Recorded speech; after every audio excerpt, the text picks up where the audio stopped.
ഇതാരാ ആൻ്റപ്പനാ? എവിടെ പോയിട്ട് വന്ന് ഇത്ര രാവിലെ? ഒന്നും പറയണ്ട എൻ്റെ മാമ, ഭാര്യയ്ക്ക് സുഖമില്ല, ആശുപത്രിയിൽ അഡ്മിറ്റ് ചെയ്തിരിക്കുക.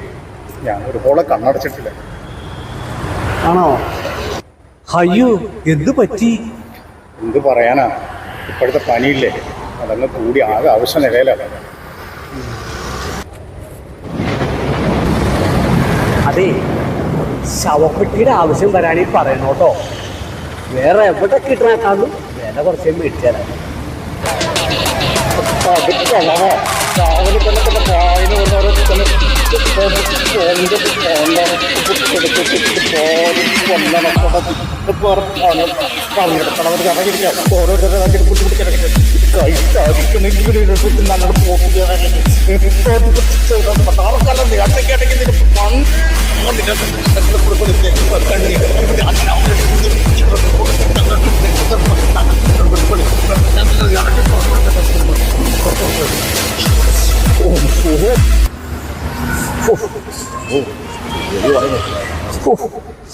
അവന് വേണ്ടെങ്കിൽ വേണ്ട, അവനാവശ്യം വരുമ്പോൾ കടയിൽ പോയി അന്യായം വില കൊടുത്ത് മേടിച്ചോളൂ. ഇതാ പറയണേ, ഇന്നത്തെ കാലത്തൊരു ഉപകാരം ചെയ്യാൻ